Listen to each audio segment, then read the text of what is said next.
بسم اللہ الرحمن الرحیم۔ یا ایہا الذین آمنوا اوفوا بالعقود، اے ایمان والو تم پورا کرو عہدوں کو۔ عہد یعنی انسان جس سے بھی وعدہ کرے اس وعدے کو پورا کرے۔ اے ایمان والو تم پورا کرو عہدوں کو یعنی وعدوں کو۔ احلت لکم بہیمۃ الانعام، حلال کر دیا گیا ہے تمہارے لیے چوپائے مویشیوں میں سے۔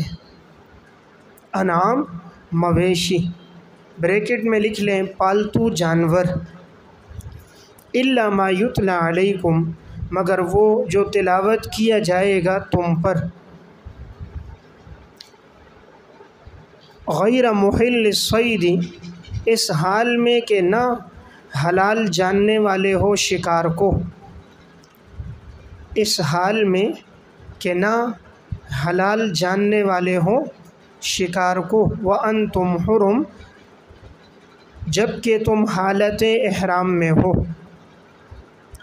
ان اللہ یحکم ما یرید، یقیناً اللہ حکم دیتا ہے جو وہ اللہ چاہتا ہے۔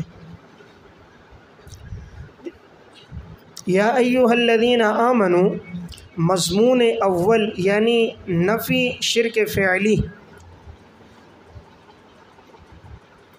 مضمون اول یعنی نفی شرک فعلی۔ شرک فعلی کا مطلب یہ ہوتا ہے کہ زمانہ جاہلیت میں غیر اللہ کے نام پر انسان جانوروں کو نامزد کرتا تھا، غیر اللہ کے نام پر انسان خرچ کرتا تھا، تو شریعت نے اس سے روکا ہے کہ انسان جو بھی خرچ کرے جو بھی دے وہ اللہ کے نام پر دے۔ جیسے شرک قولی منع ہے اسی طرح انسان کے لیے شرک فعلی بھی منع ہے۔ تو حکم ہے کہ اے ایمان والو تم پورا کرو اپنے وعدوں کو۔ اب اس کے اندر تمام وعدے شامل ہیں۔ اس میں جو سب سے پہلا عہد ہے عہد الستو، وہ بھی شامل ہے، جو اللہ تعالیٰ نے تمام بندوں سے وعدہ لیا کہ کیا میں تمہارا رب نہیں ہوں، تو سب نے کہا کہ کیوں نہیں آپ ہمارے رب ہیں، تو وہ بھی اس میں شامل ہے۔ اور اس کے علاوہ جتنے بھی انسان نے اللہ رب العزت سے وعدے کیے ہیں وہ بھی اس میں شامل ہیں۔ اللہ تعالیٰ نے جو وعدے لیے ہیں انسانوں سے وہ بھی اس میں شامل ہیں۔ مثلا جو وعدے لیے گئے انسان سے کہ تم ایمان لے کر آؤ، اس طرح انسان کو کہا گیا تم معاملات درست کرو، دنیا میں کسی سے وعدہ کرو تو اسے پورا کرو، معاملات کی درستگی کو برقرار رکھو، تو اس میں یہ سب شامل ہیں۔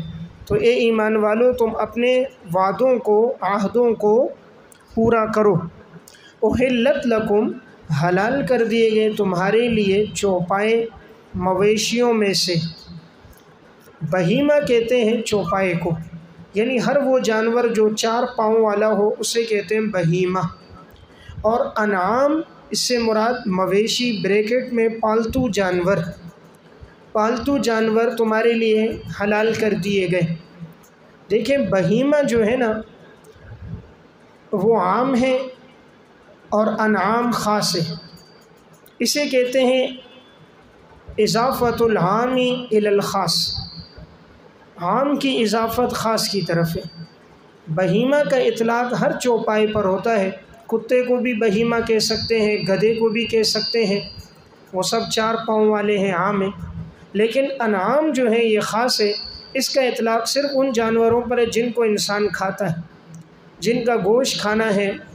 پالتو جانور جیسے گائیں، بکری، بھیڑ، یا اسی طرح ہرن، نیل گائیں، تو وہ اس میں شامل ہیں۔ تو گویا انعام خاص ہے اور بہیمہ عام ہے۔ تو یہ عام کی اضافت کس کی طرف ہوئی؟ خاص کی طرف ہوئی۔ اب یہاں اسے کیوں بیان کیا گیا؟ دیکھیں ماقبل میں یہ بات گزری تھی نا کہ یہود پر، بنی اسرائیل پر بہت سی حلال چیزوں کو حرام کر دیا گیا تھا، لیکن اللہ تعالیٰ نے اس شریعت میں آسانی کی ہے مسلمانوں کے لیے، اور یہ کہا گیا ہم نے تمہارے اوپر ان چیزوں کو حلال کیا، حرام نہیں۔ دیکھیں سورہ نساء آیت نمبر 160 میں حرمنا علیہم طیبات احلت لہم، کہ ہم نے حرام کی ان پر پاکیزہ چیزیں جو ان کے لیے حلال کی گئی تھی۔ تو بنی اسرائیل پر بہت سی حلال چیزیں بھی کیا تھیں؟ حرام تھیں، لیکن اللہ نے اس شریعت میں آسانی رکھی کہ ان تمام چیزوں کو اللہ نے بندوں کے لیے حلال رکھا۔ اسی لیے اللہ نے اس نعمت کو بیان کیا کہ ہم نے تمہارے لیے جو چوپائے ہیں پالتو جانوروں میں سے ہم نے ان کو تمہارے لیے حلال کیا، الا ما یتلی علیکم، سوائے اس کے جو تمہارے سامنے پڑھا جائے گا۔ اس میں لکھیں حاشیے میں، اس سے مراد آیت نمبر 3 میں جس کی تفصیل آ رہی ہے، آیت نمبر 3 میں جس کی تفصیل آ رہی ہے وہ مراد ہے کہ جو تمہارے سامنے پڑھا جائے گا وہ یہ ہے۔ اگلی آیت میں دیکھیں، حرمت علیکم المیتۃ والدم ولحم الخنزیر وما اہل لغیر اللہ بہ والمنخنقۃ والموقوذۃ والمتردیۃ والنطیحہ۔ تو یہ جن چیزوں کا آگے بیان آ رہا ہے یہ تم پر حرام ہے، تو گویا یہاں اجمال ہے، آگے تفصیل آ رہی ہے۔ غیر محل الصید، اس حال میں کہ نہ حلال جاننے والے ہوں شکار کو، وانتم حرم، جب کہ تم حالت احرام میں ہو۔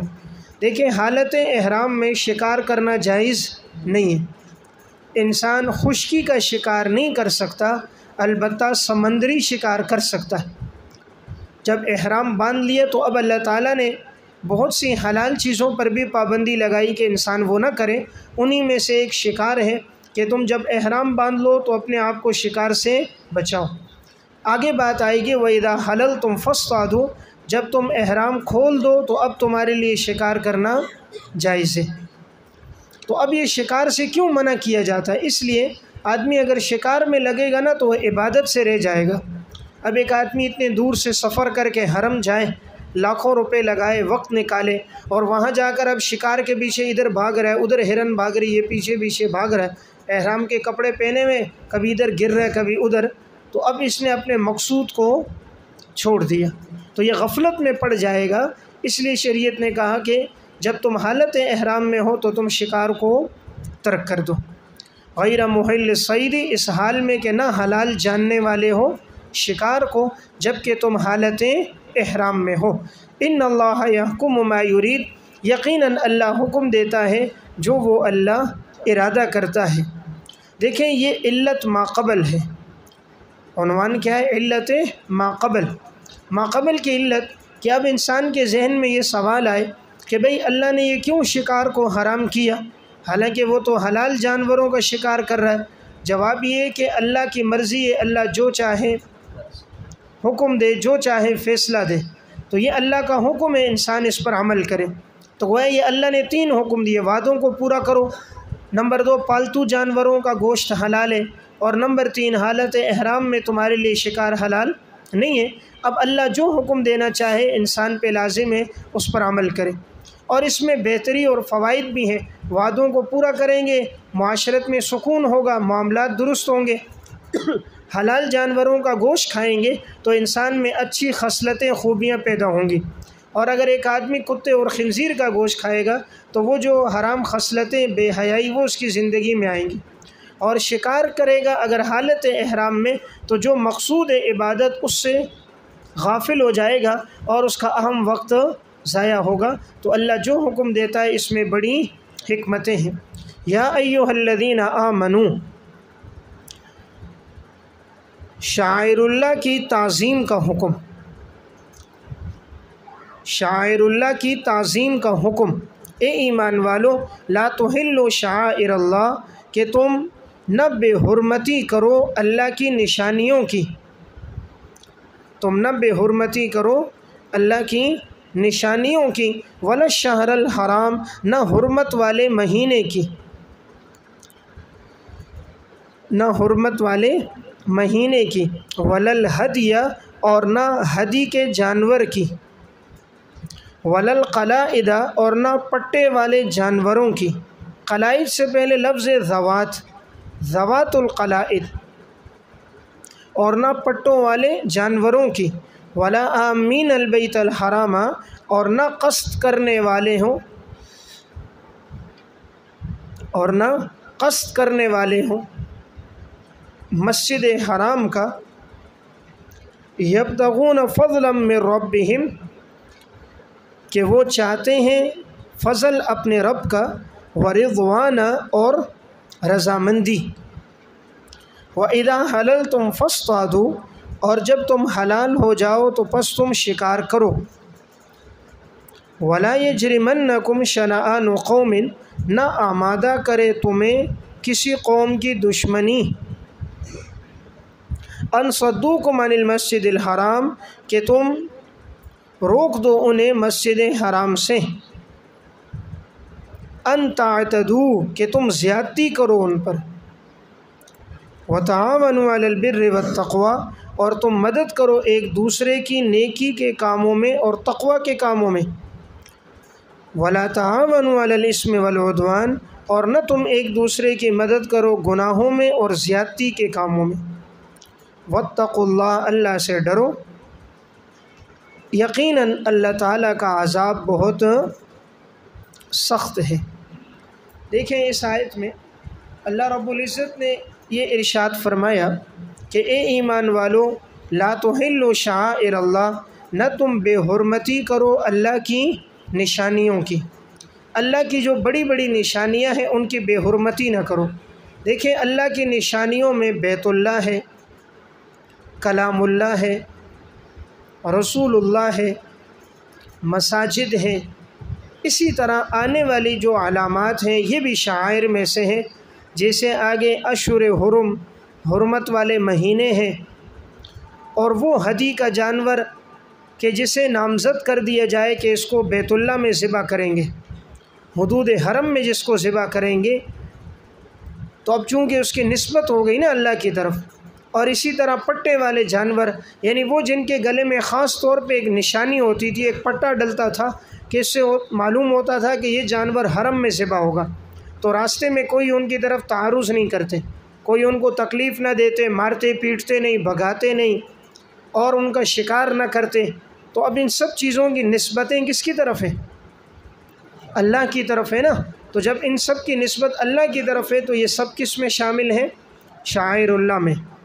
تو دیکھیں یہاں فرمایا کہ نہ تم بے حرمتی کرو اللہ تعالیٰ کی نشانیوں کی، ولا الشہر الحرام، اور نہ حرمت والے مہینے۔ حرمت والے مہینے ہیں چار مہینے تھے، ذی قعدہ، ذو الحجہ، محرم، رجب۔ ان 4 مہینوں میں مشرکین مکہ لڑائی نہیں کرتے تھے، تو اسی لیے کہا ان 4 مہینوں کا احترام کرو اور ان میں آپس میں لڑو نہیں۔ ابتدا میں یہ حکم تھا، اب تو یہ حکم بھی منسوخ ہو گیا، اب تو کسی مہینے کے لیے کوئی حرمت نہیں ہے۔ اگر کبھی بھی دشمن حملہ کرے تو پھر اپنا دفاع کرنا اور دشمن کے ساتھ لڑنا اب ہر مہینے میں جائز ہے۔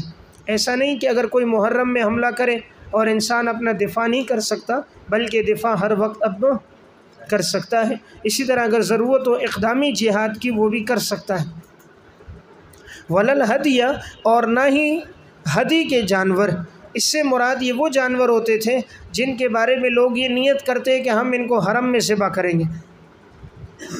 یہاں سے لوگ 7 جانور لے کر جاتے تھے اور وہیں پر جب حج کے ارکان ادا کر دیتے تو جانور وہیں پہ ذبح کرتے۔ اب اس جانور کی نسبت اللہ کی طرف ہو گئی نا کہ یہ حدود حرم میں ذبح ہوگا، لہٰذا اب اس کی بے حرمتی کرنا بھی درست نہیں۔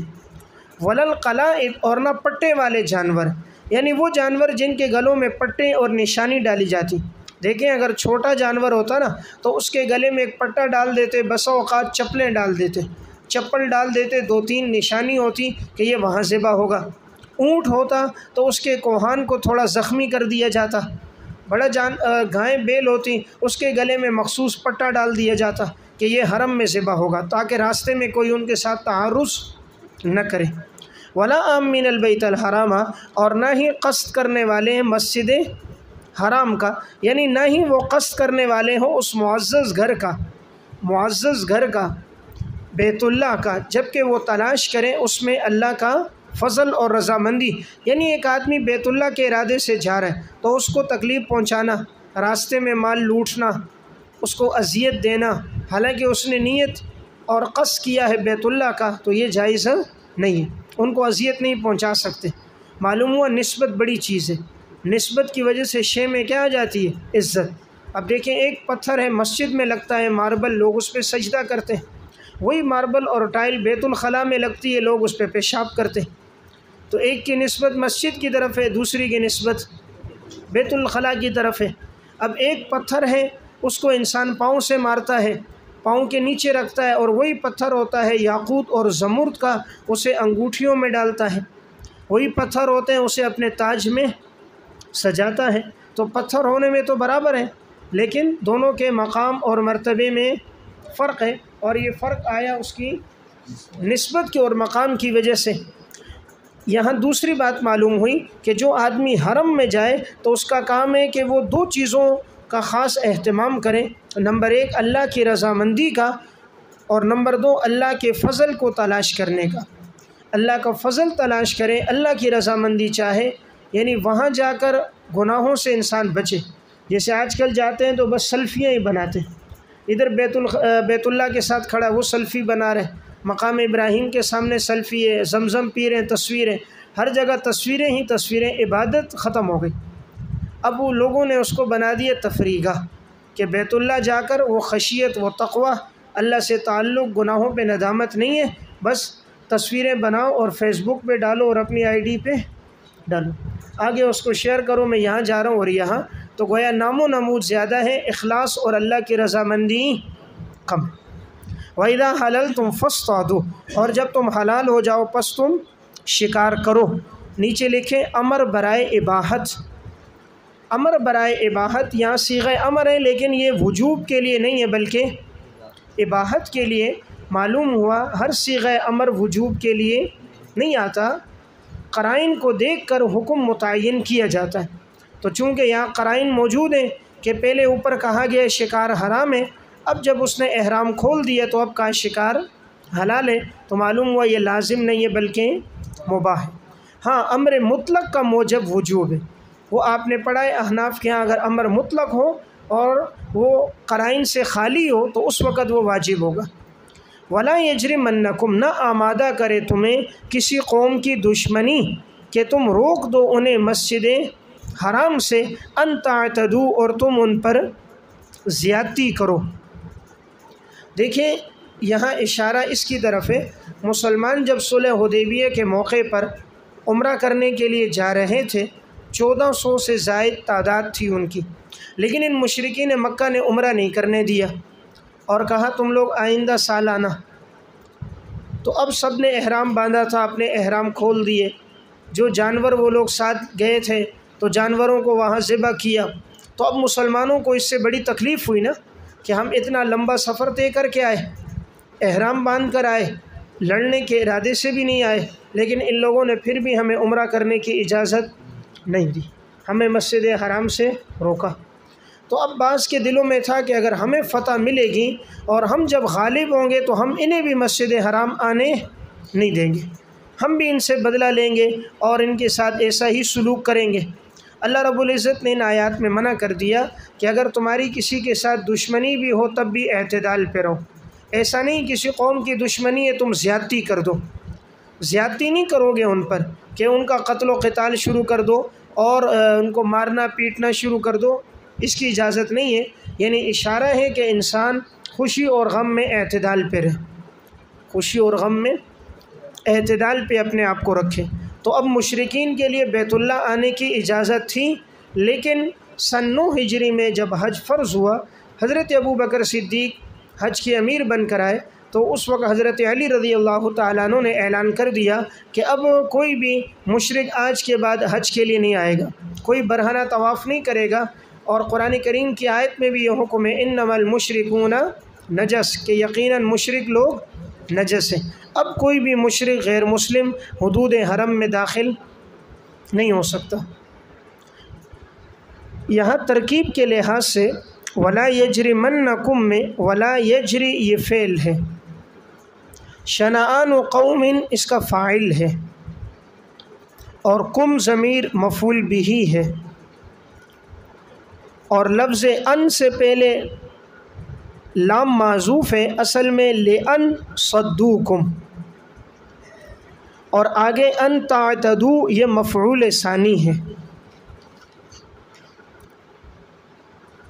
تو ولا یجری فعل ہے، کم مفعول اول ہے، شنآن قوم اس کے لیے فاعل ہے، ان سے پہلے لام معذوف ہے، اور ان تعتدو اس کے لیے مفعول ثانی ہے۔ اب ترجمہ دیکھیں، نہ آمادہ کرے تمہیں کسی قوم کی دشمنی اس بات سے کہ تم روک دو انہیں مسجد حرام سے اور تم ان پر زیادتی کرو، وَتَعَاوَنُوا عَلَى الْبِرِّ وَالتَّقْوَى، اور تم مدد کرو ایک دوسرے کی نیکی کے کاموں میں اور تقوی کے کاموں میں، وَلَا تَعَاوَنُوا عَلَى الْإِثْمِ وَالْبُهْتَانِ، اور تم ایک دوسرے کی مدد نہ کرو گناہ کے کاموں میں اور زیادتی کے کاموں میں، وَاتَّقُوا اللَّهَ نسخہ عمل، اور تم اللہ سے ڈرو، یقیناً اللہ تعالیٰ کی پکڑ بہت سخت ہے۔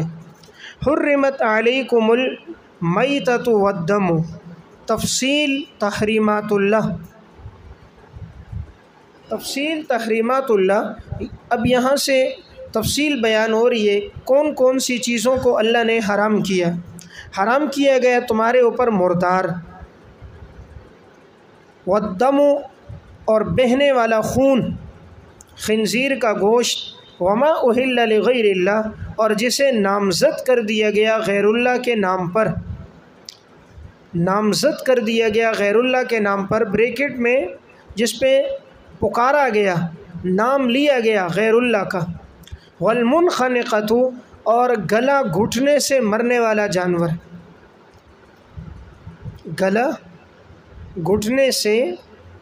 والا جانور، والموقوذۃ چوٹ لگنے سے مرنے والا جانور، والمتردیۃ گر کر مرنے والا جانور، والنطیحۃ سینگ لگنے سے مرنے والا جانور، وما اکل السبع اور وہ جس کو درندہ کھائے، الا ما ذکیتم مگر جب کہ تم اسے ذبح کرو، وما ذبح علی النصب اور وہ جو ذبح کیے جائیں پرستش گاہوں پر، بریکٹ میں آستانوں پر پرستش گاہوں پر، وَأَن تَسْتَقْسِمُوا بِالْأَزْلَامِ اور تم قسمت معلوم کرو فال کے تیروں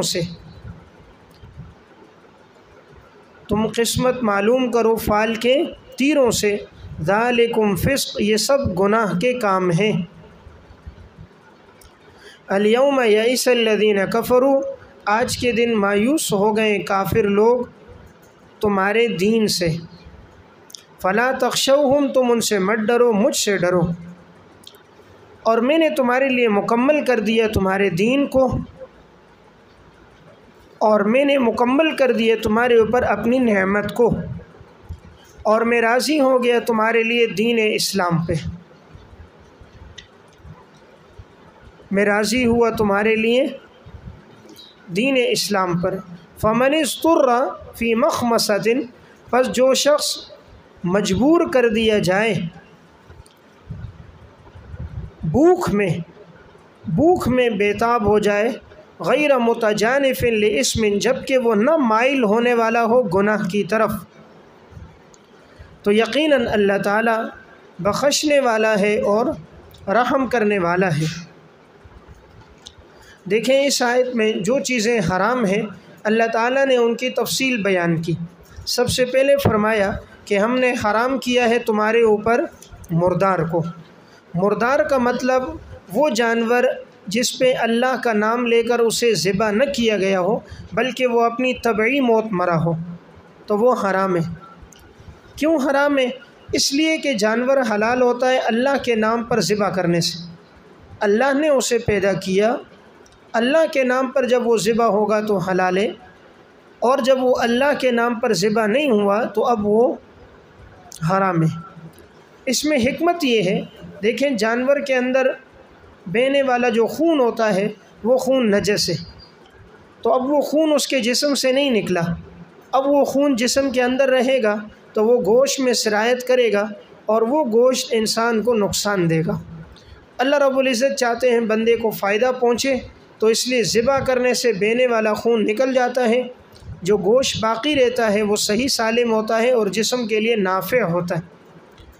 نمبر 2 والدم، اور حرام خون، خون کے نیچے مسفوح یعنی بہنے والا خون۔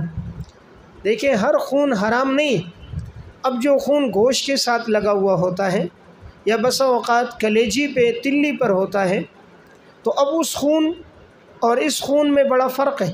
بہنے والا خون نجاست غلیظہ ہے، یہ درہم سے زائد ہو تو معاف نہیں ہے، لیکن وہ جو خون اس کے ساتھ لگا ہے یا گوشت پہ وہ نجاست خفیفہ ہے، وہ 1/4 یا زیادہ ہو تو معاف نہیں ہے، اس سے کم ہو تو معاف ہے۔ پھر وہ خون بسا اوقات ساتھ لگا ہوتا ہے، آدمی دھو کے پکا لیتا ہے، اس کے اندر خون ہوتا بھی ہے لیکن پھر بھی کلیجی حلال ہے، تو بہنے والا خون حرام ہے۔ ولحم الخنزیر، نمبر 3 خنزیر کا گوشت۔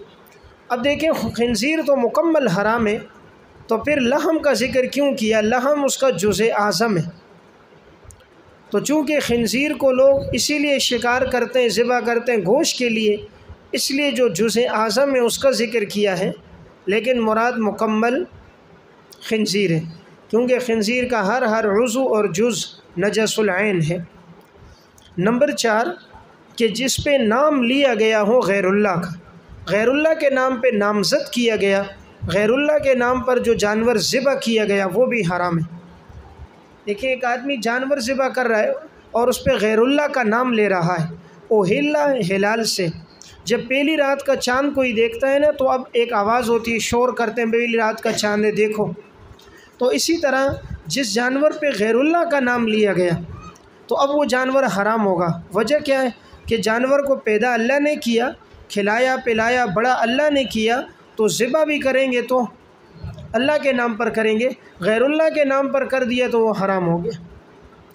والمنخنقہ، نمبر 5 وہ جانور جو گلا گھٹنے سے مرنے والا، گلا گھٹنے سے، مثلاً کسی نے جانور کے گلے میں بڑا رسہ ڈال کر چند آدمیوں نے اسے پکڑ کر کھینچا، اس کا دم گھٹ گیا، جیسے انسان اپنے آپ کو پھانسی دیتا ہے، تو اگر کسی نے جانور کو یوں مارا یا 2 مشینوں کے درمیان میں رکھ کر اس کے سر کو اتنے زور سے دبا دیا کہ اس کا گلا گھٹ گیا، سانس بند ہو کے مر گیا، تو وہ حلال نہیں۔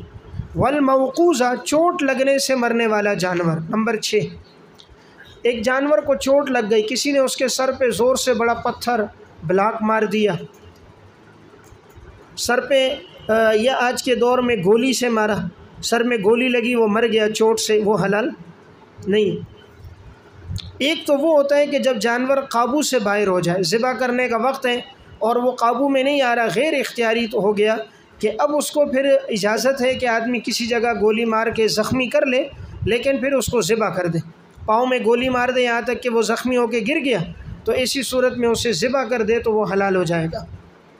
تو یہ اسے کہتے ہیں وہ ذبح اضطراری ہے، تو ذبح اختیاری میں تو ذبح ضروری ہے، لیکن اگر اضطراری ہو تو جسم کے کسی بھی حصے کو زخمی کریں گے تو وہ دھاری دار چیز سے ہو، تلوار سے، نیزے سے، چھری سے، دھاری دار سے اگر زخمی کیا اور بسم اللہ پڑھ لیا تو وہ حلال ہو جائے گا، اور اگر اس کے علاوہ سے کیا جیسے بارود اور گولی سے، تو پھر زخمی کرنے کے بعد اس پہ کیا بھی چلائے، چھری بھی چلا دے، تو پھر وہ جانور اس کے لیے حلال ہے، اسے کہتے ہیں ذبح اضطراری۔ والمتردیہ، نمبر 7 گر کر مرنے والا جانور، ایک جانور پہاڑ کے اوپر سے نیچے گرا مر گیا تو وہ حلال نہیں۔ والنطیحہ، جو کسی کے سینگ لگنے سے مر جائے، 2 جانور آپس میں ٹکرا گئے، سینگ والے تھے، ایک دوسرے کو مارا، تو مارنے لگے اور ایک اس سینگ سے مر گیا تو وہ حلال نہیں۔ نمبر 9 وما اکل السبع الا ما ذکیتم، اور جس کو درندہ کھائے مگر یہ کہ تم اس کو ذبح کر دو، مگر یہ کہ تم اس کو ذبح کر دو۔ دیکھیں درندے نے کسی جانور کو کھایا، شیر نے حملہ کیا بکری پہ، اب کھایا، تو اب جو جانور اگر وہ بچ گیا اور وہ مرا نہیں ہے جانور، تو اس کو اگر ذبح کر دیا تو وہ جانور حلال ہے۔ ہاں اگر اس پر درندے نے حملہ کیا، شیر اور چیتے نے بکری پہ حملہ کیا اور وہ مر گئی، پھر تو حلال نہیں ہے۔ ہاں اگر وہ زندہ بچ جاتی ہیں تو پھر آدمی اس کو ذبح کر کے کھا سکتا ہے۔ ارد گرد کا گوشت اگر اس کی طبیعت نہیں مانتی نہ کھائے، جہاں پر درندے نے منہ لگایا بقیے کو استعمال کر سکتا ہے۔ تو ما زکیتم کے نیچے لکھیں کہ یہ راجع ہے الی الاخیر، صرف یہ آخری کی طرف راجع ہے، یعنی جس کو درندہ کھائے، اوپر والے جو 8 ہیں وہ مراد نہیں ہیں۔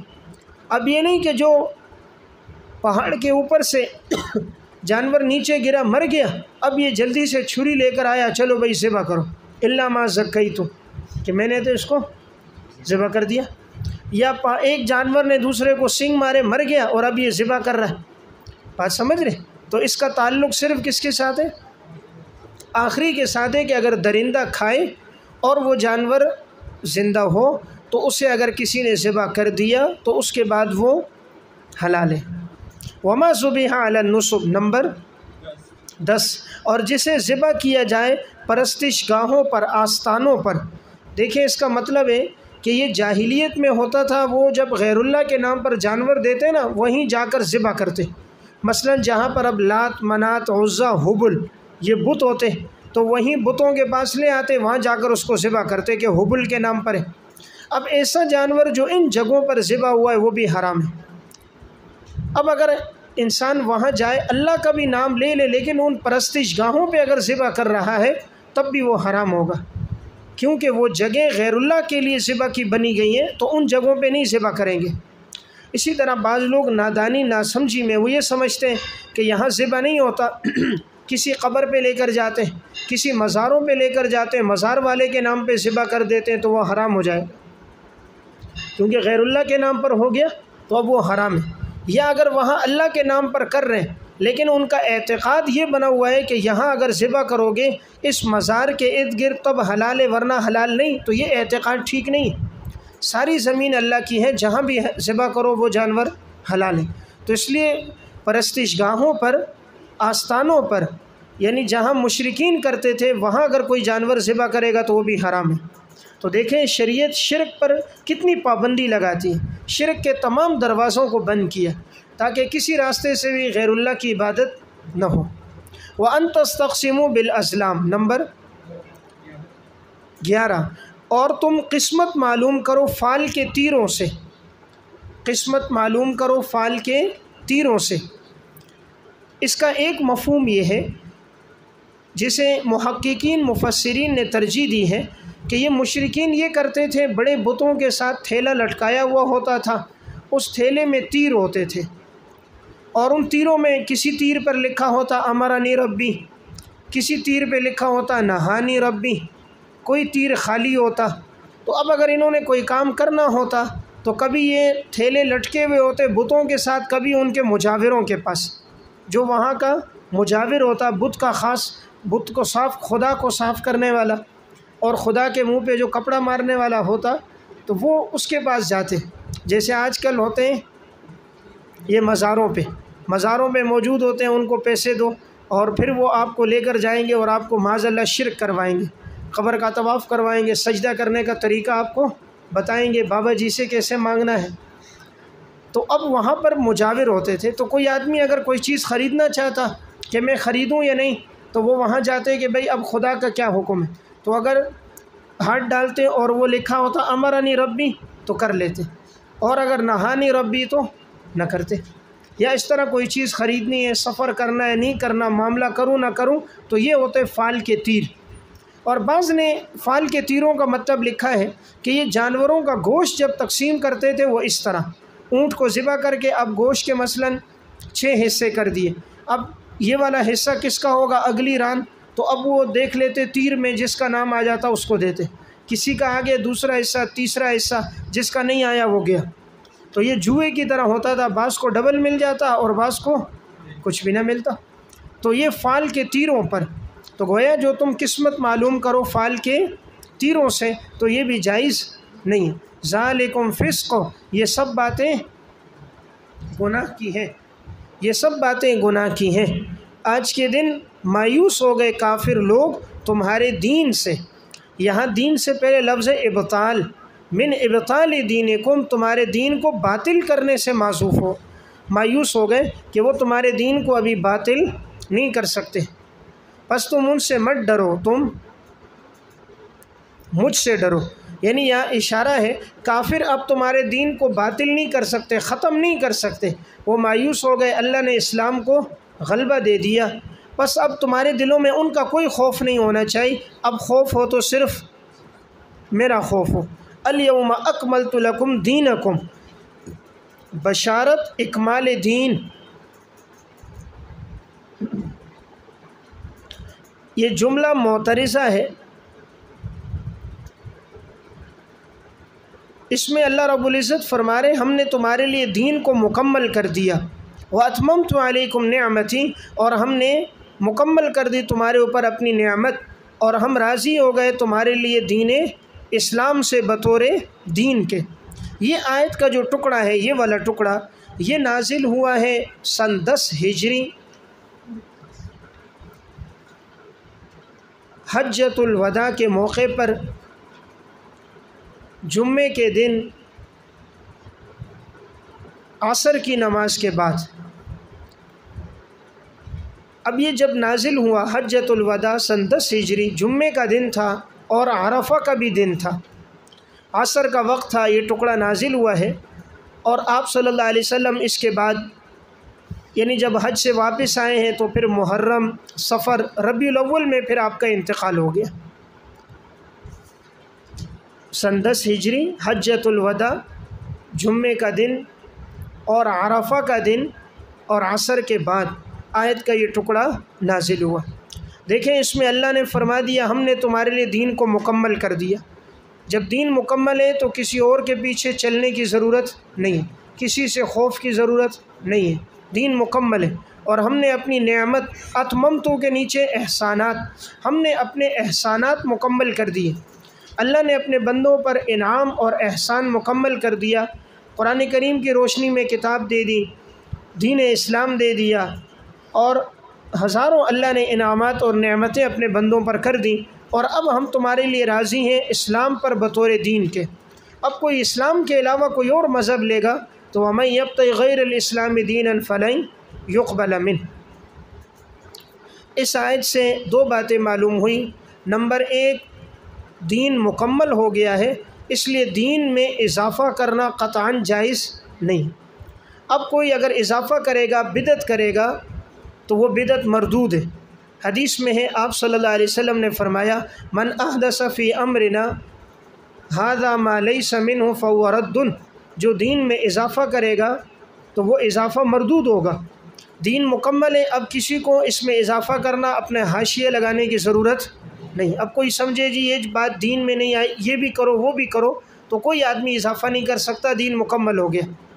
دوسری بات، اس آیت سے ختم نبوت ثابت ہوئی کہ جب دین مکمل ہو گیا اور اللہ راضی ہے اسلام پر، اب نہ اسلام کے بعد کوئی دین ہے اور نہ اسلام کے بعد کوئی شریعت ہے۔ جو بھی نیا نبی آئے گا وہ جھوٹا ہوگا اور وہ کافر ہوگا۔ تو دین مکمل ہو چکا ہے، اس لیے کسی نئے نبی کی ضرورت نہیں ہے۔ تو جو دعویٰ کرے وہ کافر ہے، اس لیے کہ دین مکمل ہے۔ تیسری بات یہ بھی ایک معلوم ہوتی ہے، ہم تمہارے لیے ہم نے پسند کیا دین اسلام کو، معلوم ہوا اللہ نے جو دین پسند کیا ہے وہ اسلام ہے، تو اللہ کا پسندیدہ اسلام ہے۔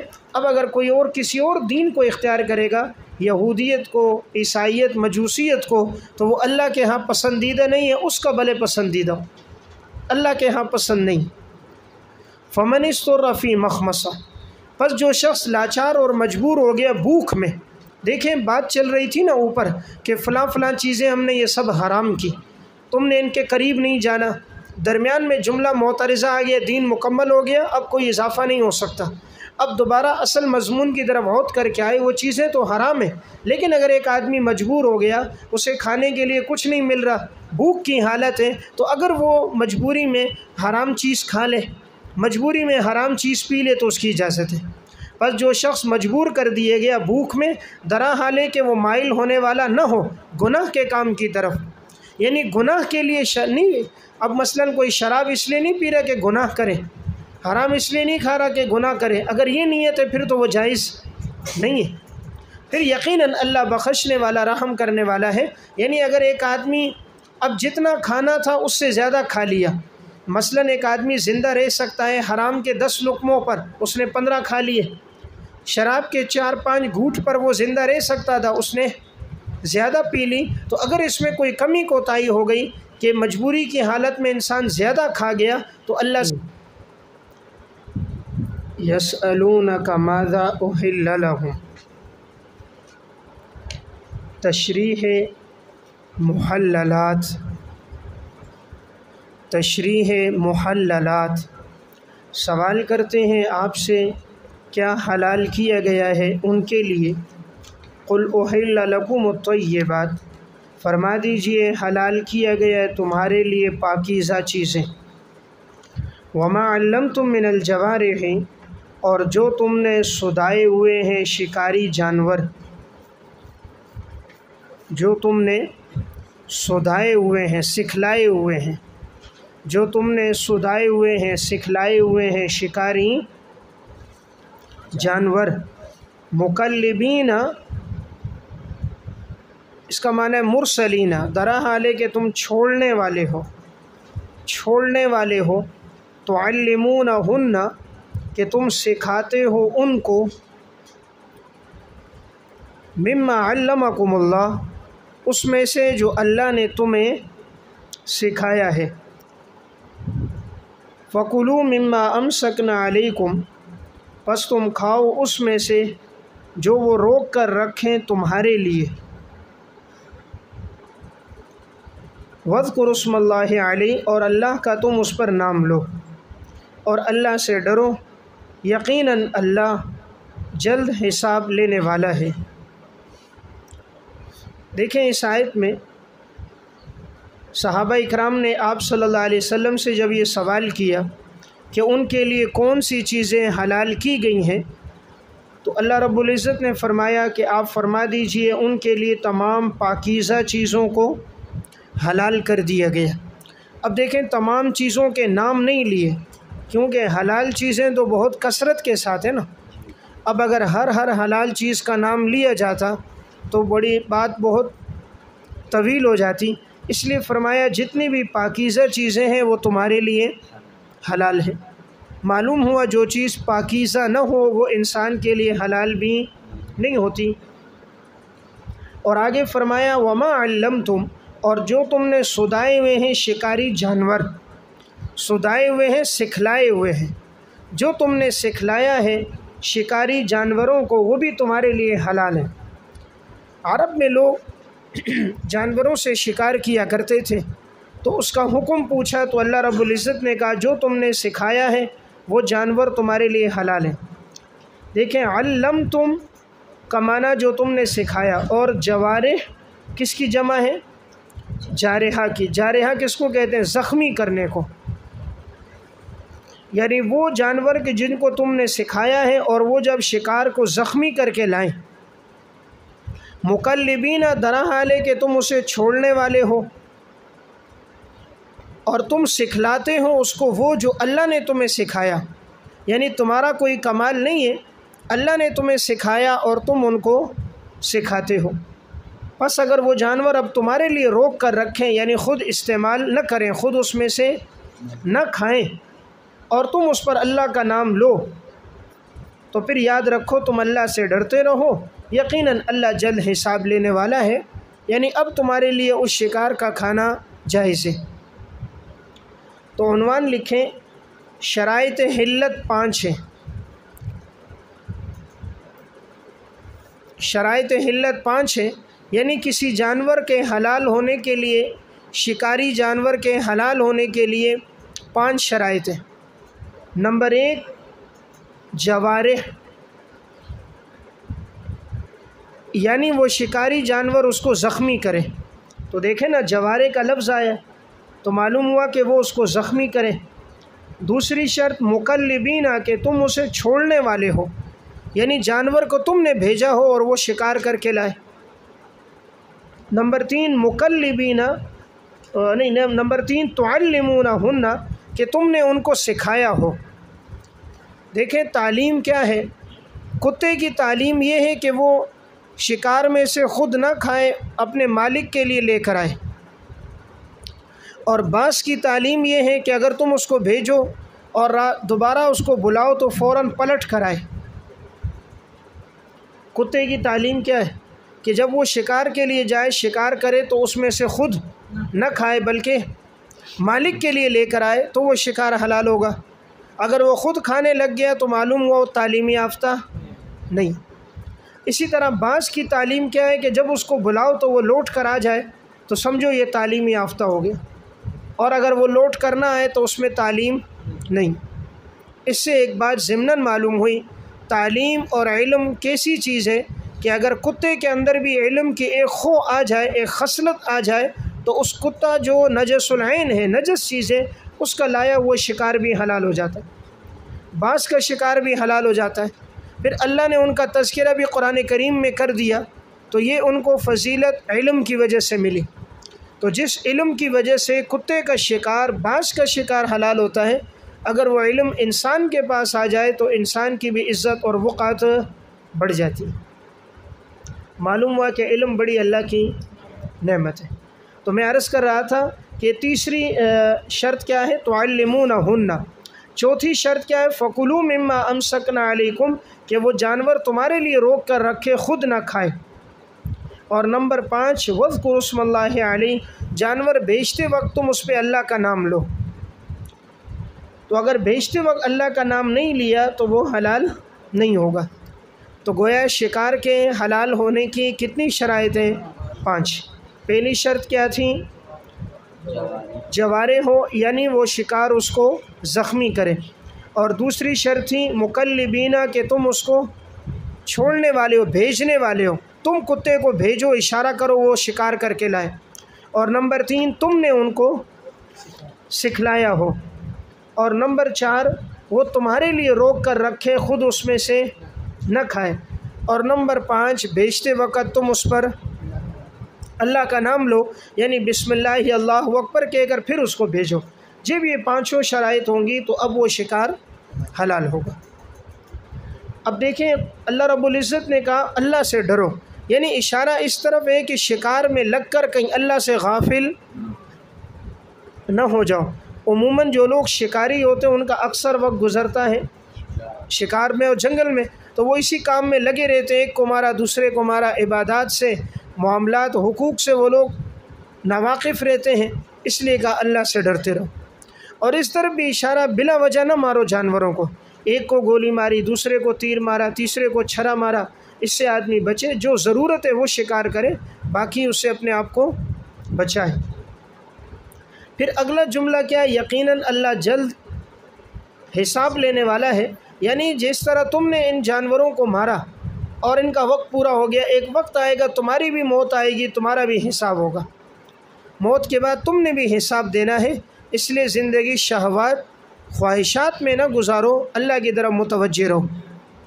الیوم احل لکم الطیبات، آج کے دن حلال کر دی گئی تمہارے لیے پاکیزہ چیزیں، وطعام الذین اوتوا الکتاب، اور ذبیحہ ان لوگوں کا جو اہل کتاب ہیں، حل لکم وہ تمہارے لیے حلال ہے، وطعامکم حل لہم اور تمہارا ذبیحہ ان کے لیے حلال ہے، والمحصنات من المؤمنات اور پاک دامن مومن عورتوں میں سے وہ تمہارے لیے حلال ہے، والمحصنات من الذین اوتوا الکتاب من قبلکم اور وہ پاک دامن عورتیں جو اہل کتاب میں سے تم سے پہلے، اذا آتیتموہن اجورہن جب کہ تم دے دو انہیں ان کی اجرت، مراد مہر، جب تم انہیں مہر دے دو، محسنین قید نکاح میں لانے والے ہو، غیر مصافحین نہ کہ بدکاری کرنے والے نہ ہو، ولا متخذی اخدان اور نہ بنانے والے ہوں خفیہ دوست، خفیہ آشنا، نہ بنانے والے ہوں خفیہ دوست، ومن یکفر بالایمان پس جو شخص کفر کرے گا، انکار کرے گا ایمان سے، فقد حبط عملہ، یقیناً اس کے اعمال ضائع ہو گئے، اور ایسا آدمی آخرت میں خسارے میں ہوگا۔ دیکھیں اس آیت میں فرمایا آج کے دن تمہارے لیے پاکیزہ چیزوں کو حلال کر دیا گیا ہے، اور وہ چیزیں بھی حلال ہیں جو اہل کتاب کی، وہ تمہارے لیے حلال، یعنی ذبیحہ۔ غیر مسلموں کا ذبیحہ پہلے حلال تھا اہل کتاب میں، یہود و نصارہ کا جو ذبیحہ تھا وہ مسلمانوں کے لیے حلال تھا، مسلمانوں کا ذبیحہ ان کے لیے حلال تھا۔ لیکن آج کے دور میں وہ اہل کتاب نہ رہے، اب جو یہود و نصارہ ہیں انہوں نے تو تورات میں انجیل میں تحریف کر دی، اب ان کے نظریات تورات اور انجیل کے بالکل مخالف ہیں، تو نہ اب ان کی عورتوں سے نکاح جائز ہے اور نہ اب ان کا ذبیحہ جائز ہے۔ یہ پہلے ذبیحہ اور ان عورتوں سے نکاح جائز تھا، لیکن اب جائز نہیں۔ تو یہ بات کہیں کہ تمہارا ذبیحہ ان کے لیے حلال ہے، ان کا ذبیحہ تمہارے لیے حلال ہے، اور پاک دامن عورتیں مومن عورتوں میں سے وہ تمہارے لیے حلال ہیں۔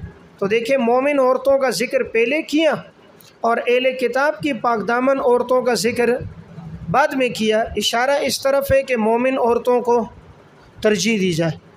اگر کوئی مومن کو ترجیح نہیں دیتا، اہل کتاب سے کرتا ہے، عموماً یہ دیکھنے میں آیا ہے کہ اہل کتاب کی عورتیں بچوں کو اپنے مذہب پہ لگا دیتی ہیں، بچوں کو یہودی اور عیسائی بنا دیتی ہیں، اس لیے شریعت نے روکا، یہ حکمت ہے۔ اور یہاں قید لگائی پاک دامن، یہ مطلب نہیں کہ غیر پاک دامن سے نکاح جائز نہیں ہے، نکاح تو جائز ہے، لیکن عورت کی خوبی کیا ہے؟ پاک دامن ہونا ہے، تو مرد کو چاہیے ایسی عورت کا انتخاب کرے۔ جب وہ پاک دامن نہیں ہے، اپنی عزت اور آبرو کی حفاظت نہیں کرتی، تو بچے کا نسب بھی خلط ملط ہوگا اور مرد کو غیرت بھی آئے گی، نتیجہ طلاق تک اور افتراق اور جدائی تک جائے گا۔ اس لیے کہا پاک دامن عورت ہو۔ پھر کہا اہل کتاب میں سے اگر تم کسی عورت سے نکاح کرو، اس کے لیے اذا آتیتموہن شرائط حلت، شرائط حلت، اہل کتاب کی عورتیں تب حلال ہوں گی، نمبر 1 جب تم انہیں ان کا مہر دو، نمبر 2 محسنین قید نکاح میں لانے والے ہو، نمبر 3 غیر مصافحین، نہ کہ بدکاری کرنے والے نہ ہوں، اور ولا متخذی اخدان، اور نہ بنانے والے ہوں وہ چھپے یار، چھپے یار اور دوست۔ اس سے معلوم ہوا عورت کی خوبی یہ ہے کہ اس کے خفیہ دوست نہ ہو، اور جو شادی سے پہلے ہی کہے کہ بوائے فرینڈ اور گرل فرینڈ جس کا ہو کہ یہ عشق کرے، تو سمجھو قرآن کہہ رہا ہے کہ وہ پاک دامن نہیں۔ جو آج اگر 1 سے 2 سے 3 سے دوستیاں لگا لی، تو وہ شادی کے بعد اور سے بھی لگائے گی، پھر تو حیا اور ختم ہو جائے گی۔ اس لیے عورت وہی ہے جس کے زندگی میں شوہر سے پہلے کوئی دوست نہ، اس کا دوست اس کا شوہر ہو۔ جس کے پہلے سے بہت سے دوست موجود ہوں تو وہ پاک دامن نہیں ہوتے۔ تو اس لیے خوش نہیں ہونا چاہیے وہ لڑکی میرے سے بات کر رہی ہے، وہ آپ سے کر رہی ہے، وہ کئی اور سے بھی کر رہی ہوگی۔ تو اس لیے پھر عشق کی جو شادیاں ہوتی ہیں یہ زیادہ دیر باقی نہیں رہتی، 3 مہینے 4 مہینے سال، اس کے بعد عشق پورا ہو جاتا ہے، شہوت ختم ہوتی ہے، عشق پورا ہو جاتا ہے، پھر نتیجہ کورٹ میرج اور خلا ہوتا ہے۔ وَمَن يَكْفُرْ بِالْإِيمَانِ، ازالہ شبہ، شبہ یہ ہے کہ جو مسلمان ہونے کے بعد کافر ہو جائے تو کیا اس کا ذبیحہ حلال ہوگا، اور کیا ایسی عورتوں سے نکاح جائز ہوگا؟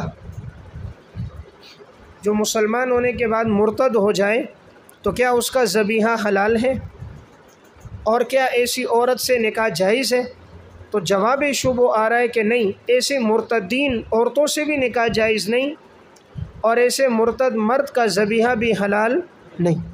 وَمَن يَكْفُرْ بِالْإِيمَانِ، پس جو انکار کرے گا ایمان سے، ایمان کے نیچے لکھیں بِشَرَائِعِ الْإِسْلام، بِشَرَائِعِ الْإِسْلام، جو اسلام کے شرائع سے انکار کرے گا یقیناً اس کا عمل ضائع ہو گیا، اور یہی آدمی آخرت میں خسارے میں ہوگا۔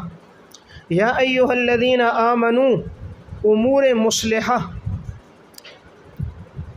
اے ایمان والو، اذا قمتم الی الصلاۃ، جب تم کھڑے ہو جاؤ نماز کے لیے، قمتم کے نیچے جب تم ارادہ کرو نماز کے لیے، فاغسلوا وجوہکم دھو لو اپنے چہروں کو، وایدیکم الی المرافق اور اپنے ہاتھوں کو کوہنیوں تک، اور مسح کرو اپنے سر کا، وارجلکم الی الکعبین اور دھو لو اپنے پاؤں کو ٹخنوں تک، وان کنتم جنبا فطہروا اور اگر تم جنابت کی حالت میں ہو تو اچھی طرح غسل کرو، فطہروا اچھی طرح غسل کرو، وان کنتم مرضی او علی سفر اور اگر تم بیمار ہو یا تم سفر میں ہو، او جاء احد منکم من الغائط یا تم میں سے کوئی آئے نشیبی جگہ سے، بریکٹ میں قضائے حاجت کی جگہ سے آئے، او لامستم النساء یا تم نے عورتوں سے مباشرت کی ہو، فلم تجدوا ماء اور نہ پاؤ تم پانی، فتیمموا صعیدا طیبا پس تم تیمم کرو پاک سطح زمین سے، طیباً پاک، سعیداً سطح زمین، پس تم تیمم کرو پاک سطح زمین سے، فامسحوا بوجوہکم وایدیکم اور تم مسح کرو اپنے چہروں کا اور اپنے ہاتھوں کا، منہ اس مٹی سے اپنے چہروں اور ہاتھوں کا مسح کرو۔ منہ کی جو ضمیر ہے یہ سعید کی طرف راجع ہے، سعید کی طرف ضمیر راجع۔ ما یرید اللہ لیجعل علیکم نہیں اللہ ارادہ کرتا کہ وہ ڈال دے تمہیں تنگی میں، لیکن وہ اللہ ارادہ کرتا ہے کہ وہ تمہیں پاک کرے تاکہ وہ مکمل کرے اپنی نعمت کو تم پر، تاکہ تم لوگ اللہ کا شکر ادا کرو۔ دیکھیں اس آیت میں اللہ رب العزت نے فرمایا اے ایمان والو جب تم کھڑے ہو جاؤ نماز کے لیے، یعنی کنایا ہے کہ جب تم ارادہ کرو۔ کھڑا آدمی تب ہوتا ہے جب کوئی کام کرنا چاہتا ہے نا، جب آدمی کوئی کام کرنا چاہ رہا ہے تو کھڑا ہوتا ہے، یا جاتا ہے، بیٹھتا ہے، لیٹتا ہے، جب اسی وقت ہوتا ہے جب آدمی اس کے لیے کھڑا ہو جائے۔ تو یہ کھڑا ہونا کنایا کس سے؟ نماز کے ارادہ کرنے سے۔ تو اب یہاں آیت میں اللہ رب العزت نے وضو کے 4 فرائض بیان کیے۔ فاغسلوا وجوہکم پہلا فرض اپنے چہروں کو دھو لو۔ اب چہرے کی حد کیا ہے؟ پیشانی کے بالوں سے لے کر تھوڑی کے نیچے تک، اور ایک کان کی لو سے دوسرے کان کی لو تک۔ اب یہ تنقیح اور یہ چاروں فرائض کی تنقیح فقہا نے کی۔ اب جو لوگ فقہا کو نہیں مانتے تو ان سے پوچھا جائے کہ بھئی دیکھو قرآن کریم میں تو اور بھی امر کے صیغوں کے ساتھ حکم ہے لیکن وہ فرض نہیں ہے۔ کل قرآن میں گزرا وَإِذَا حَلَلْتُمْ فَاصْطَادُوا جب تم حلال و شکار کرو، امر کا صیغہ ہے لیکن شکار فرض نہیں ہے۔ تو یہ جو احکامات بیان کرتے ہیں فرض، واجب، سنت، یہ تنقیح کون کرتے ہیں؟ فقہا۔ حدود جو ذکر کرتے ہیں یہ فقہا۔ تو فقہا نے ذکر کیا کہ چہرے کی یہ حد ہے تو چہرہ دھو لو۔ نمبر 2 وَأَيْدِيكُمْ إِلَى الْمَرَافِقِ اور اپنے ہاتھوں کو کونیوں تک دھو لو۔ آپ نے یہاں اختلاف پڑھا ہے ہدایہ میں کہ إِلَى الْمَرَافِقِ اور إِلَى الْمِرْفَقَيْن میں ان دونوں میں کونیاں اور ٹخنے اس میں شامل ہیں۔ یہاں غایہ مغیہ میں داخل ہے، اور أَتِمُّ الصِّيَامَ إِلَى اللَّيْلِ میں غایہ مغیہ میں داخل نہیں۔ اور ضابطہ اس بارے میں یہ ہے کہ یہ جو غایہ ہے اگر یہ مغیہ کے جنس میں سے ہوتی ہے تو یہ شامل ہوتی ہے، اور اگر یہ جنس میں سے نہیں ہوتی تو یہ شامل نہیں ہوتی۔ اور غایہ اس لیے آتی ہے کہ ماورا کو ساقط کرتی ہے، غایہ مغیہ کے جنس میں سے ہو تو شامل ہوتی ہے۔ تو اب إِلَى الْمَرَافِقِ میں ید کا اطلاق تھا کندھے تک، تو کندھے تک پورے کو ید کہتے ہیں۔ اگر یہ إِلَى الْمَرَافِقِ کی قید نہ آتی، مطلب ہوتا کندھے تک ہاتھ دھو لو، تو مرافق کی قید آ گئی، اور یہ اس سے پہلے اور بعد یہ دونوں کی جنس ایک ہے، لہٰذا یہاں پر غایہ مغیہ میں شامل ہوگی۔ اور یہ الہ آیا ہے ماورا کو ساقط کرنے کے لیے، کوہنی سے اوپر کے حصے کو ساقط کرنے کے لیے۔ اسی طرح إِلَى الْكَعْبَيْن کے اندر بھی چونکہ پاؤں کا اطلاق پورا ہوتا ہے، اب یہ پورا پاؤں اوپر تک، گھٹنے تک اور اس سے اوپر تک اس کا اطلاق ہے، تو کعبین نے آ کر بتا دیے یہاں تک نہیں دھونا بلکہ ٹخنوں تک دھونا ہے۔ لیکن أَتِمُّ الصِّيَامَ إِلَى اللَّيْلِ میں رات دن کی جنس میں داخل نہیں ہے، دن الگ ہے رات الگ ہے، تو وہاں جب غایہ مغیہ کے جنس میں سے نہیں ہے تو وہاں پر غایہ شامل نہیں ہوگی، اس لیے رات روزے میں داخل نہیں ہے۔ تو بہرحال یہاں پر تم دھو لو اپنے ہاتھوں کو کونیوں تک، اور اپنے پاؤں کو کہاں تک؟ ٹخنوں تک۔ وَامْسَحُوا بِرُؤُوسِكُمْ، اور تم مسح کرو اپنے سروں کا۔ اب یہاں احناف کے نزدیک جو مسح ہے وہ چوتھائی سر کا مسح فرض ہے، اور دلیل حضرت مغیرہ بن شعبہ رضی اللہ تعالیٰ عنہ کی روایت ہے کہ رسول اللہ صلی اللہ علیہ وسلم نے وضو فرمایا اور آپ نے مسح کیا چوتھائی سر کا۔ تو چوتھائی سر یعنی پیشانی کے برابر آپ نے کیا تھا، اور یہ پیشانی کے برابر یہ جو حصہ بنتا ہے تقریباً چوتھائی حصہ بنتا ہے۔ امام مالک رحمہ اللہ کے ہاں پورے سر کا مسح فرض ہے، ان کے ہاں با زائدہ ہے، وہ کہتے ہیں وَامْسَحُوا رُؤُوسَكُمْ، معنی پورے سر کا مسح فرض ہے۔ امام شافعی رحمہ اللہ کے ہاں وہ کہتے ہیں راس یہاں پر آیا مطلق، وَامْسَحُوا کا لفظ جو آیا مطلق ہے، تو مطلق اپنے اطلاق پر جاری، تو اس کا اقل فرض 3، تو لہٰذا اگر ان کے ہاں 3 بالوں پر بھی مسح ہو جائے تو فرضیت ادا ہو جائے گی۔ امام احمد ابن حنبل رحمہ اللہ کے ہاں اکثر حصے پر مسح ہو جائے تو کافی ہے۔ اب دیکھیں اگر کوئی پورا سر دھو رہا ہے، اکثر حصے پر کر رہا ہے، تو ہم کہتے ہیں اس وقت وہ مسح نہیں رہتا بلکہ غسل ہو جاتا ہے، اس لیے مسح تبھی ہوگا جب چوتھائی کے برابر ہو۔ احناف کہتے ہیں قرآن کریم کی آیت مجمل ہے اور حدیث میں تشریح ہے، اور حدیث کے اندر وضاحت آ گئی، اور روایات 1-2 نہیں مشہورہ ہیں، اور احادیث مشہورہ کے ساتھ قرآن کریم کی تفسیر جائز ہے، تو لہٰذا قرآن میں اجمال سر کا مسح کس حصے کا کریں تو حدیث میں وضاحت ہے چوتھائی حصے کا۔ وَأَرْجُلَكُمْ إِلَى الْكَعْبَيْنِ، اور تم دھو لو اپنے پاؤں کو ٹخنوں تک۔ دیکھیں ارجلکم اس کا جو عطف ہے نا وہ ماقبل پر عطف ہو رہا ہے، ماقبل میں نا ایدیکم الی المرافق، تو ان دونوں کا عطف ہو رہا ہے اس پر، اور پیچھے ان پر عامل فغسلو، تو فغسلو وجوہکم چہرہ دھو لو، فغسلو ایدیکم الی المرافق ہاتھوں کو کونیوں تک دھو لو، اور فغسلو ارجلکم الی الکعبین، اور اس کو دھو لو کس تک؟ کعبین تک، تو اس کا عطف ہو رہا ہے وجوہکم پر نا، تو فغسلو ارجلکم، تو پاؤں کو کہاں تک دھونا ہے؟ ٹخنوں تک دھونا ہے۔ اب ساری امت اس کی قائل ہے، اہل سنت والجماعت اور فقہائے اربعہ سلفاً خلفاً پوری امت کا اجماع ہے کہ وضو کے اندر پاؤں کا دھونا فرض ہے ٹخنوں تک۔ اگر ایک آدمی نے موزے نہیں پہنے ہوئے تو وہ مسح نہیں کر سکتا بلکہ پاؤں کو دھوئے گا۔ صرف روافظ جو ہیں وہ اس طرف گئے ہیں، وہ کہتے ہیں کہ اگر موزے نہ پہنے ہو تب بھی مسح کرو، موزے نہ ہو تب بھی مسح کرو، حالانکہ امت میں اس کا کوئی قائل نہیں۔ جمہور کی رائے کیا ہے؟ پاؤں کو دھونے کا حکم ہے۔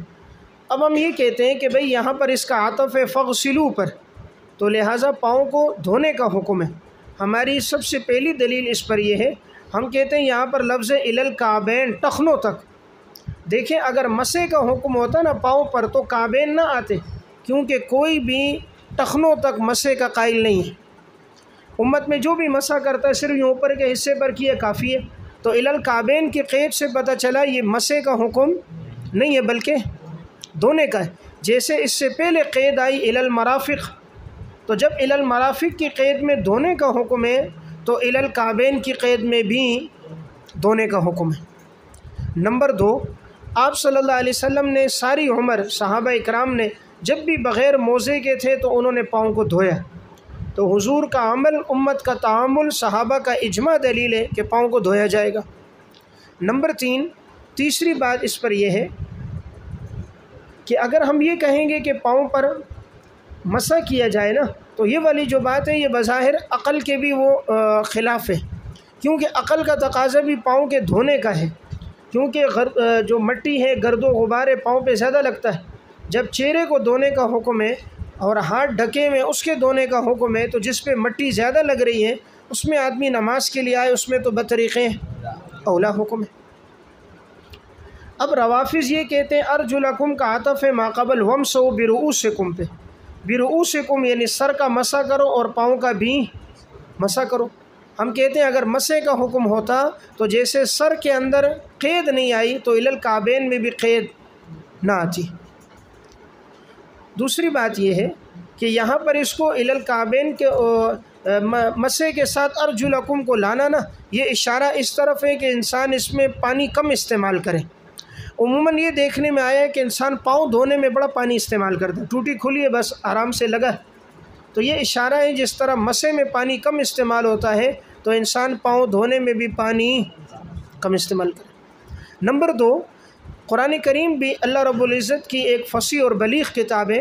اللہ رب العزت نے دونوں چیزیں بیان کر دیں، یعنی گویا جب اس کا عطف ہے فَاغْسِلُوا وُجُوهَكُمْ پر، تو اس سے معلوم ہوا پاؤں کو دھوئیں گے جب بغیر موزے کے ہوں، اور اگر موزہ پہنا ہوا ہو تو پھر گویا وَامْسَحُوا بِرُؤُوسِكُمْ اس قرأت پر اس کا عطف ہوگا تو اس وقت مسح کریں گے۔ تو گویا دو قرأتیں نا، اور یہ دونوں قرأتیں متواتر ہیں۔ جب دونوں متواتر ہیں تو ہر قرأت سے ایک نیا حکم ہے، تو اگر موزہ نہیں پہنا ہوا تو اس کا عطف ہے بِوُجُوهِكُمْ پر کہ پاؤں دھو لو، اور اگر موزہ پہنا ہوا ہے تو اس کا عطف بِرُؤُوسِكُمْ پر ہے کہ پھر مسح کر لو۔ تو اللہ رب العزت نے گویا کہتے ہیں نا ایک تیر سے دو شکار، تو دونوں چیزیں معلوم ہو گئی۔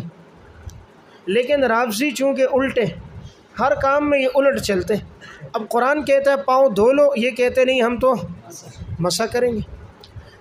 قرآن کہتا ہے سب سے پہلے چہرہ دھو، اور یہ وضو میں سب سے پہلے پاؤں دھوتے۔ ہر مسئلے میں انہوں نے الٹ کیا۔ دین کا کوئی ایسا مسئلہ نہیں ہے جہاں رافضی اہل سنت والجماعت کے ساتھ متفق ہوں۔ ان کے ہاں تو باقاعدہ یہ بات ہے کہ اگر ایک آدمی کسی محلے میں جائے اور وہاں تمام اہل سنت کے لوگ موجود ہوں، الانوار النعمانیہ میں ہے، تو وہ سنی عالم کے پاس جائے، اس سے مسئلہ پوچھے، اور وہ جو مسئلہ بتا دے فَخُذْ بِخِلَافِهِ فَإِنَّ الْحَقَّ فِيهِ، اس کا الٹ کرے، جو الٹ کرے گا وہ شیعہ مذہب ہوگا۔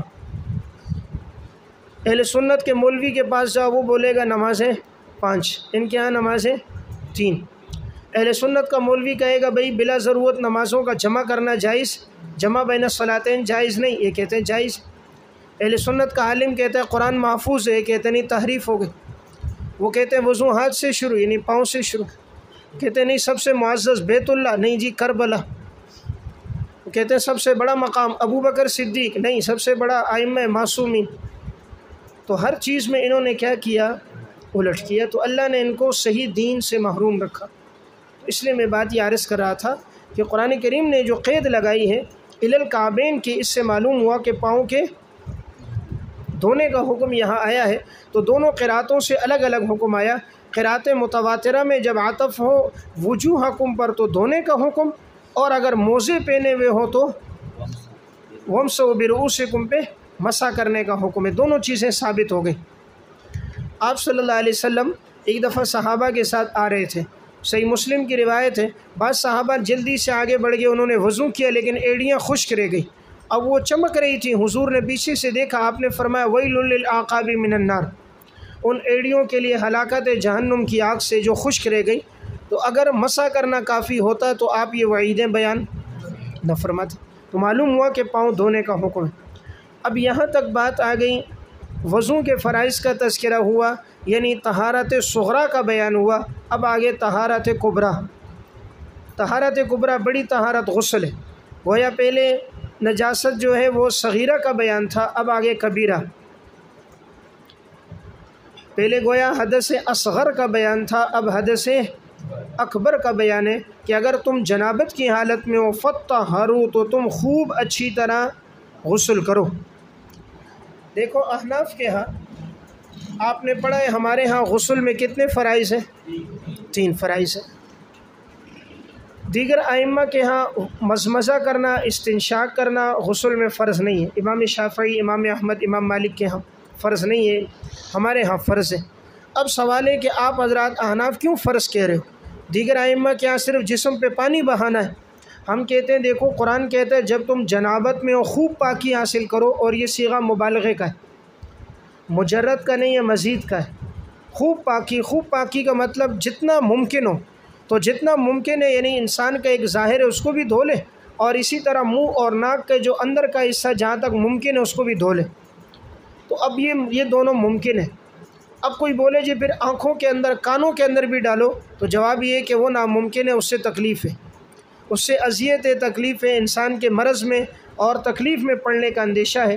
تو جہاں تک ممکن ہو، تو لہٰذا ممکن میں انسان کا منہ جب تک بند ہے تو یہ گویا کہ ظاہر ہے، منہ جب کھلا ہو تو یہ اندر کا حصہ ہے۔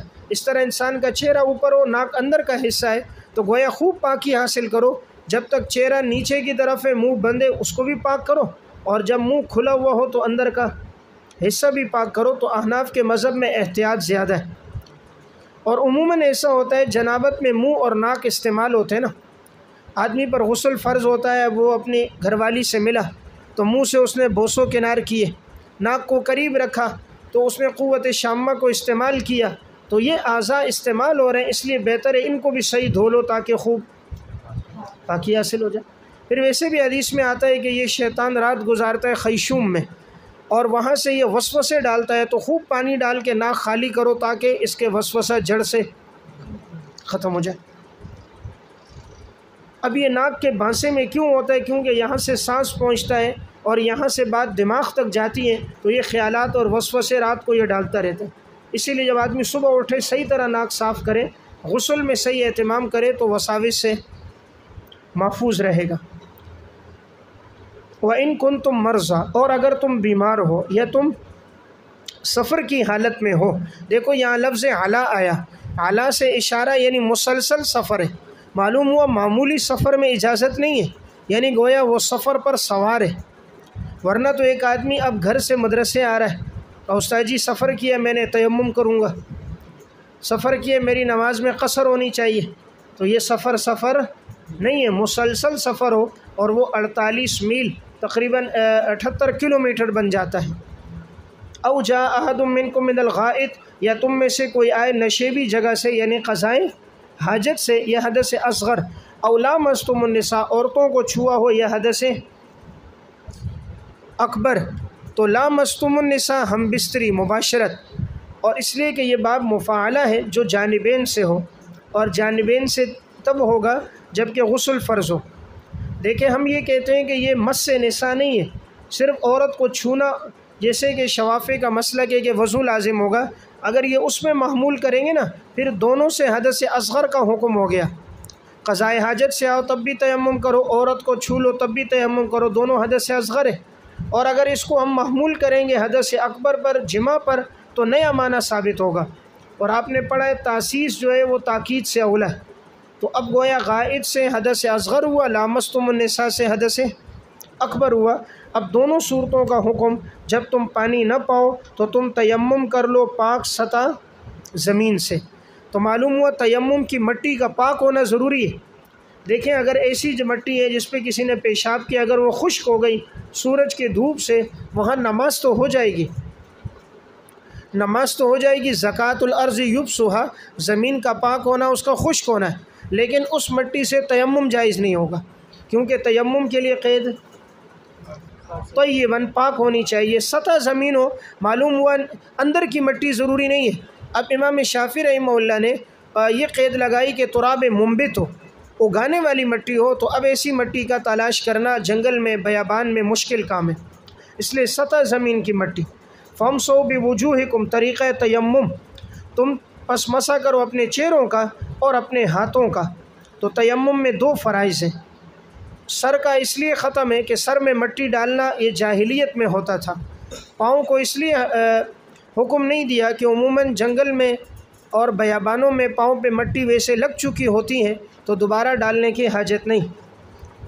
منہ کی ضمیر سعید کی طرف راجع ہے، اور اس کا معنی کہ تم تیمم کرو اپنے ہاتھوں کا اسی مٹی سے۔ ما یرید اللہ، حکمت تیمم نہیں اللہ نے ارادہ کیا کہ وہ ڈال دے تمہیں تنگی میں، بلکہ اللہ نے ارادہ کیا کہ وہ تمہیں پاک کرے۔ دیکھیں مٹی سے تیمم کے حکم میں تنگی نہیں ہے بلکہ آسانی ہے نا، کیونکہ مٹی ہر جگہ دستیاب ہے، ہر جگہ موجود ہے، اس لیے اس میں کوئی پریشانی نہیں ہے۔ اور دوسرا چونکہ انسان مٹی سے پیدا ہوا، انسان کی ساری غذائیں مٹی سے پیدا ہوئیں، اور انسان نے مٹی میں جا کر مٹی ہونا ہے اور مٹی سے دوبارہ پیدا ہونا ہے، اس وجہ سے اس کو پاکی کا حکم بھی مٹی سے دیا۔ وَلِيُتِمَّ نِعْمَتَهُ، تاکہ وہ مکمل کرے اپنے اوپر نعمت کو، تاکہ وہ نعمت کو مکمل کر دے وہ اللہ تم پر، تاکہ تم اللہ کا شکر ادا کرو۔ یعنی اللہ تعالیٰ نے تم پر بڑے احسانات کیے، انہی احسانات میں یہ بھی اللہ کا احسان ہے کہ اللہ نے مٹی کو پاک کر دیا۔ اگر اللہ حکم دیتا نہیں جنگل میں پانی ہی تلاش کرو تو یہ بہت مشکل ہوتا، یا جتنے بیمار ہو، بھلے تم بیمار ہو اور ٹھنڈک زیادہ ہو، سردی زیادہ ہو، تم نے غسل ہی کرنا ہے تو یہ مشکل ہوتی، لیکن اللہ نے آسانی کر دی۔ وَاذْكُرُوا نعمت اللہ علیکم، امور مصلحہ کے بعد تاکید امتثال، تاکید امتثال، امتثال کہتے ہیں فرما برداری کو۔ وَاذْكُرُوا نعمت اللہ علیکم، پس تم یاد کرو اللہ کی نعمت کو جو تم پر ہے، وَمِيثَاقَهُ الَّذِي وَاثَقَكُم بِهِ، اور اس عہد کو جو معاہدہ کیا ہے تم سے، اور اس عہد کو، وعدے کو یاد کرو جو وعدہ کیا ہے تم سے۔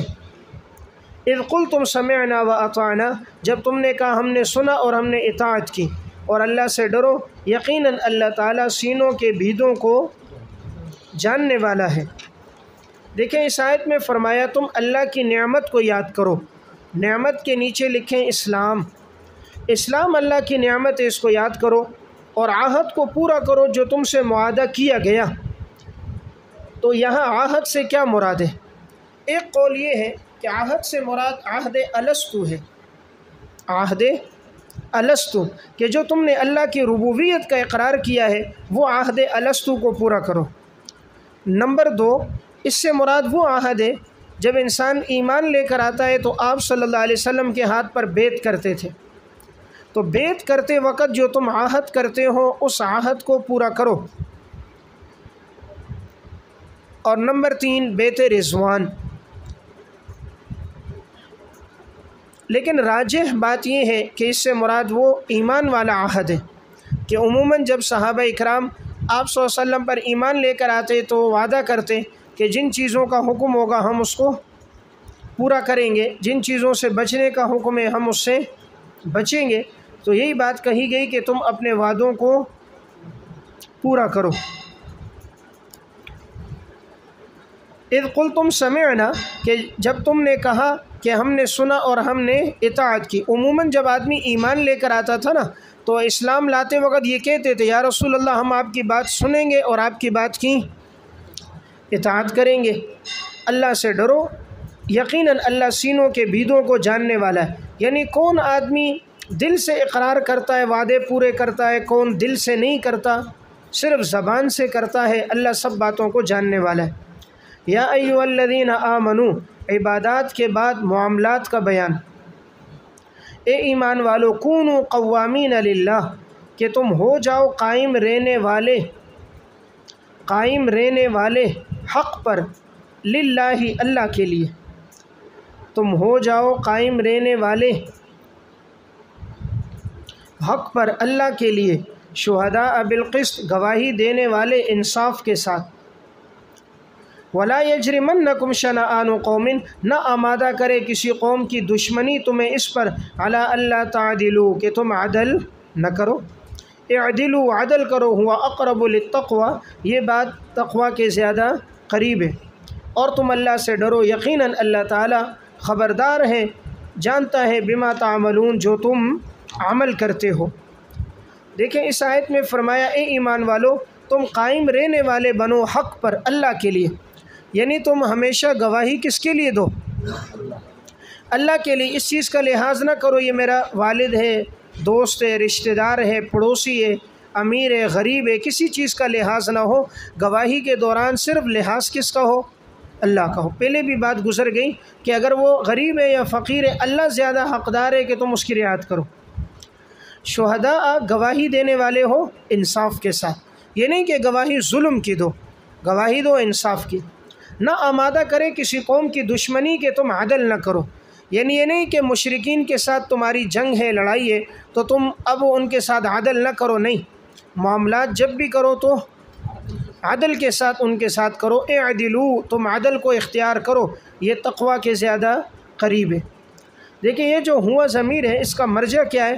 یہ اعدلوا کے اندر جو عدل ہے نا مصدر، اس کی طرف راجع ہے۔ اعدلوا تو امر کا صیغہ مشتق ہے، اس کے اندر جو مصدر ہے عدل، اس عدل کی طرف راجع ہے کہ وہ عدل تقویٰ کے زیادہ قریب ہے۔ معلوم ہوا جو عدل و انصاف پہ زندگی گزارتا ہے وہ متقی ہوتا ہے۔ اور جو ظلم پر زندگی گزار لیتا ہے وہ فاسق فاجر ہو جاتا ہے۔ اللہ سے ڈرو، یقیناً اللہ ہر چیز پر خبردار ہے۔ یعنی اگر تم نے عدل نہیں کیا، تم یہ نہ سمجھو کہ کسی کو پتہ نہیں ہے، اللہ خبردار ہے۔ اگر تم نے ظلم کیا ہے اللہ کو معلوم ہے۔ وعد اللہ الذین آمنوا بشارت، اور اللہ نے وعدہ کیا ان لوگوں سے جو ایمان لے کر آئے اور نیک اعمال کیے، ان کے لیے بخشش ہے اور بہت بڑا اجر ہے۔ والذین کفروا، تخویف اخروی، یقیناً وہ لوگ جنہوں نے کفر کیا، ہماری آیات کو جھٹلایا، یہی لوگ جہنمی ہیں۔ یا ایھا الذین آمنوا، تذکیر نعمت دنیاوی، اے ایمان والو تم یاد کرو اللہ کے احسانات کو جو تم پر ہیں۔ اذ ہم قوم ان یبسطوا الیکم، جب ارادہ کیا تھا ایک قوم نے کہ وہ دراز کریں تمہاری طرف اپنے ہاتھ،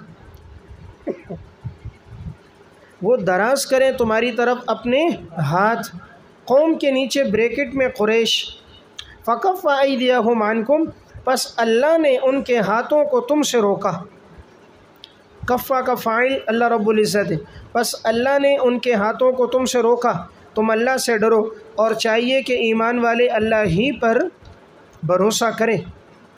دیکھیں اس آیت میں اشارہ اس طرف ہے، مشرکین نے جنگ کے دوران عصفان کے مقام پر انہوں نے ارادہ کیا تھا کہ یہ مسلمان جب نماز پڑھیں گے ہم ان پہ حملہ کر دیں گے۔